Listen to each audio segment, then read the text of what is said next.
Olá, vamos ao nosso evangelho de hoje. Hoje é quinta-feira, 30 de abril.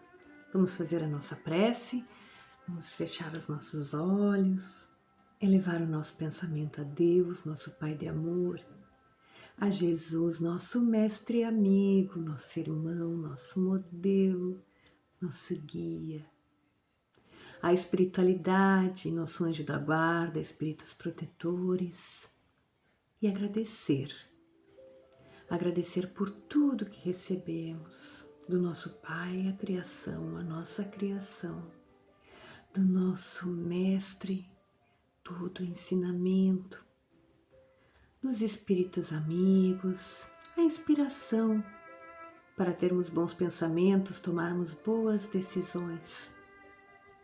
Por isso agradecemos e pedimos que mais uma vez neste dia, nesta jornada que se inicia, possam estar conosco, nos amparando, nos auxiliando, nos inspirando amor. Permaneçam conosco, espíritos amigos, hoje e para todos sempre, e que assim seja. Muito bem, vamos ao nosso Evangelho segundo o Espiritismo. Vamos ver uma reflexão para hoje.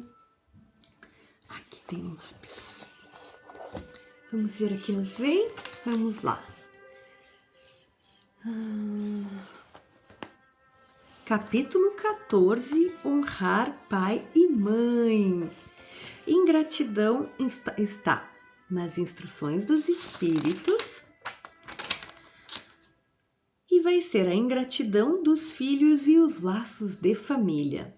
É uma mensagem de Santo Agostinho, em Paris, 1862.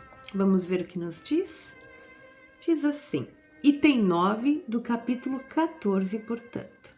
Vamos ver. A ingratidão é um dos frutos mais imediatos do egoísmo e revolta sempre os corações honestos. Entretanto, a ingratidão dos filhos em relação aos pais tem um caráter ainda mais odioso.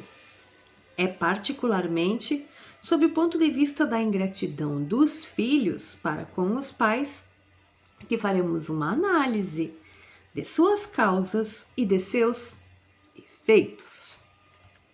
Também nessa questão, como em tantas outras, o Espiritismo vem esclarecer um dos grandes problemas do coração humano. Quando o espírito deixa a terra, leva consigo as paixões, as virtudes próprias da sua natureza. Retorna ao plano espiritual para se aperfeiçoar ou permanecer estacionário, até que deseje se esclarecer. Muitos desencarnam levando consigo grandes ódios e desejos de vingança que não puderam executar aqui. Os que estão mais evoluídos conseguem perceber uma parte da verdade. Compreendem, então, os efeitos danosos das suas paixões e procuram se melhorar, reconhecendo que, para chegar até Deus, só existe um caminho, a caridade. Porém, não existe caridade sem o esquecimento das ofensas e das injúrias. Não existe caridade com ódio no coração. E não existe caridade sem perdão. Vamos ler mais uma frase. Então, com um esforço muito grande, eles olham aqueles a quem odiaram, aqueles que estão no plano espiritual, né? Olham aqueles a quem odiaram na terra e essa visão desperta o seu rancor. A ideia de perdoar e amar aqueles que destruíram, talvez, sua fortuna, sua honra, sua família, lhes revolta. Assim, o coração desses infelizes está abalado.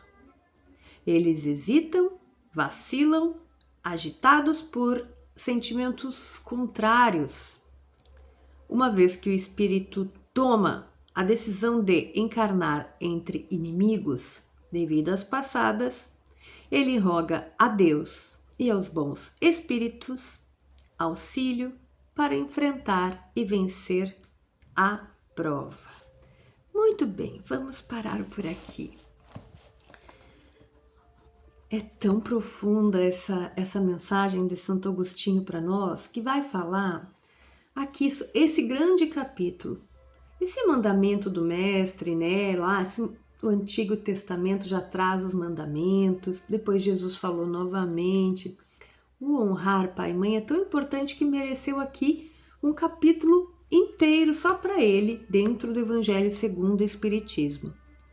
E na instrução dos espíritos, nas instruções dos espíritos, Santo Agostinho abre falando sobre a ingratidão dos filhos. Mas não só isso, sobre a ingratidão dos filhos relacionados a laços de família. Porque quando vemos a perspectiva de família sob uma vida só, como se uma reencarnação fosse toda a vida, realmente muitos dos filhos são ingratos, extremamente ingratos, e nós não vamos aqui validar ingratidão de forma alguma, não é isso. Mas como tão bem diz Santo Agostinho aqui, essa é uma das grandes dores que a humanidade tem, porque nós não gostamos de injustiça.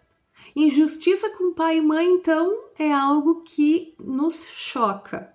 E aí ele diz aqui, o Espiritismo também pode explicar porque seria gratuito? Como explica filhos tão amorosos e filhos tão ingratos, às vezes até crimes? Vemos filhos cometendo contra os pais. Como? Só por casualidade? Porque sim? Querer jogar a conta na sociedade, no método de ensino, na mãe, no pai, na estrutura? Não, é muito pequeno, isso é um olhar muito, muito, muito superficial. Então tem que ter algo além, né? Porque senão não veríamos crimes dentro de famílias socialmente organizadas, com recursos financeiros, estudaram nas melhores escolas e nós sabemos que existem. Então não há recurso dentro de um esquema social para responder a essas questões. O Espiritismo, como Santo Agostinho nos fala, vem também responder. E aí ele é um item bastante longo.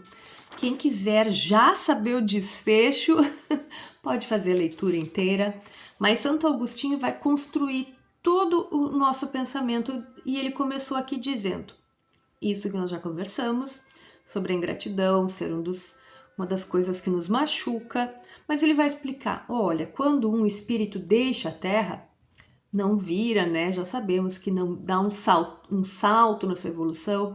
Então ele vai continuar com as suas paixões. As paixões que nós falamos aqui são as paixões no sentido de vícios, né? As suas manias, a sua personalidade. Ele vai levar tudo consigo. Ele não vai mudar. Ele vai levar isso tudo com ele. E com isso vai levar os desgostos, né? Aquele sentimento por aquelas pessoas que ele não gostava tanto assim. E chegando no plano espiritual, vai ver de repente a sua família degradando a um patrimônio, ou então relações amorosas, um marido que vai se casar novamente, uma esposa que se casa novamente, o filho que faz algo que aquele pai, que aquela mãe não gostaram, ou então, enfim, o filho que desencarnou antes. Como a gente leva todas essas imperfeições de sentimento que nós temos aqui, a gente fica observando e fica com esse sentimento ruim. Ai, que sentimento ruim, não, porque perdoar, nós já falamos, é aprendizado também, não é? Às vezes a gente tem vontade de perdoar, mas não consegue. E aí, pela misericórdia divina, nós vamos pedir, e se for oportuno para todos, receber a dádiva de voltar com aqueles irmãos que precisamos nos reharmonizar, precisamos nos acertar, muito provavelmente em outras configurações, como quem era pai pode ser mãe, quem era filho pode ser... Enfim, as mais diversas configurações, às vezes era mulher, retorna como homem para viver experiências opostas. Tudo é planejado com perfeição para que todos possam aprender.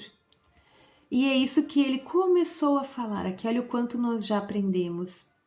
Só nessas 3 primeiras frases de Santo Agostinho aqui. E o que nós podemos levar para nós já?